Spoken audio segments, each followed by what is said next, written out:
last night I had the strangest dream I never dreamed before. I dreamed the world had all agreed to put an end to war. I dreamed I saw a mighty room. The room was full of men, and the paper they were signing said they'd never fight again. Going on every week, every Wednesday afternoon at the Military Interest Processing Station in West Des Moines, and on Thursday afternoons in Nolan Plaza. We also have a long history of protesting and resisting at the Strategic Nuclear U.S. Military Space Command in Offutt Air Force Base right outside of Omaha. That seems to be my preferred place of getting busted and going to jail. The last 7 times in the last 25 years in which I've crossed the line, should be crossed the line, trespass. I've been given 6 months of jail time. I personally have done close to 5 years of jail time in my criminal career. These are the things we're known for. What we're not known for well is our understanding and relationship with our church and with the government. Because at the heart of the Catholic worker, the philosophy of personalism prevails. Translated politically, a personalist in our tradition is a Christian anarchist. We believe we are personally responsible for the change we see needed in our world. And size matters in a personalist point of view. Anything that human beings organize and give themselves over to and are involved in has to be on a human scale. And basically a human scale means everybody who's involved in it has a say in what happens and has a actual equity in the outcome. And by putting your life at this level, saying anything that's beyond the human scale is bad, and the bigger they get is the worse they get. Now you can understand why we call ourselves Christian anarchists.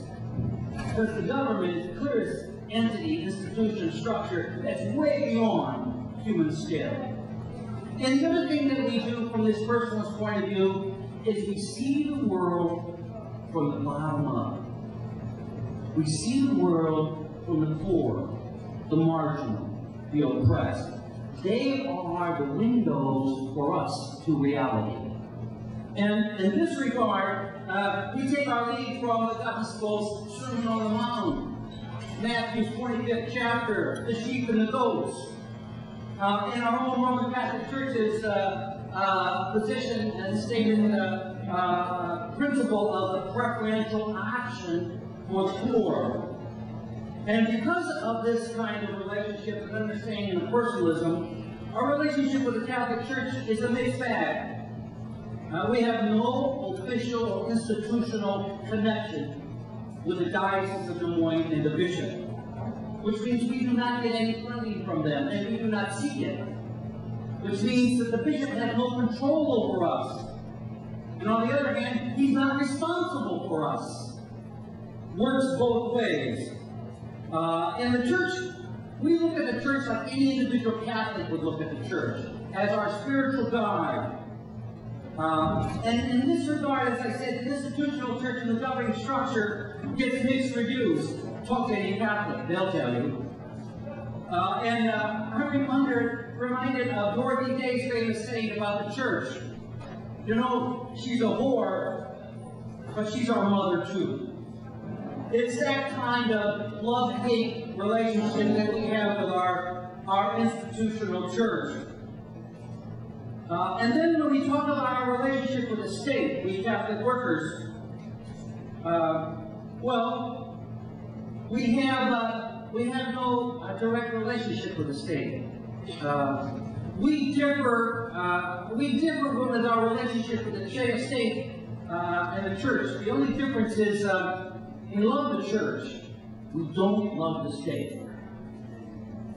Okay? So we're a little more edgy with the state. We're not really that much beholden to the state. We love the church, but we don't love the state. And I'm reminded of England, Tennessee, a famous Catholic worker who used to quote, he says, loyalty to the people always. Loyalty to the state when it deserves it. In this regard, we're not a nonprofit. We don't seek nonprofit status. We actually pay property taxes for our poor houses. We work with the state very reluctantly when it does good. When does the state do good? When it's trying to help folks in poverty. When it's a city level government. When they're cleaning the streets and moving the garbage.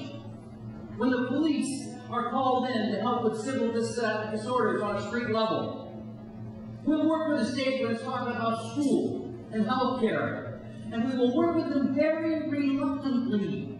And why do I say reluctantly? Because oftentimes they're the only show in town. And it's the only way people are going to get their needs met. But we know in our hearts that the state can't be the final say. And that we as human beings can do better. And that we've got to make human-scale organizations to deal with our human needs. And hopefully someday not have this giant state interfering. Because it will always do a bad job. And then besides that, when it comes to the state, we resist it on all levels. When it has anything to do with killing and oppression. And the Catholic workers in Iowa and around the world and the country are known for our anti-war activity. What's his name, the last Catholic, well, not the last Catholic governor, but what's his name? Who was the governor before? The Republican governor, Branstad. God, the memories, how soon we forget. When Branstad, the Catholic governor, was trying to bring in the death penalty in America, we Catholic workers were there and got protested and got arrested in the states of Rotunda protesting the death penalty. Resist the state wherever it is fostering killing and oppression. That's our policy and our relationship with the state. All right, and finally, about this thing about voting.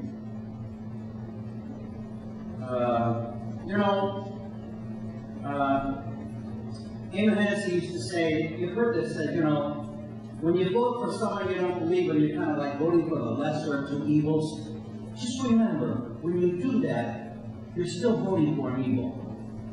And we're rather indifferent about voting, but if you must vote, if you're compelled to vote, I say do so. But remember, it's only a 5-minute exercise.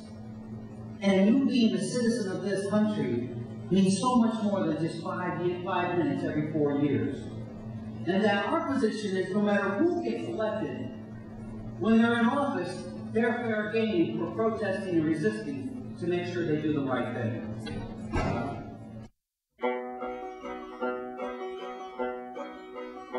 Last night I had the strangest dream I never dreamed before.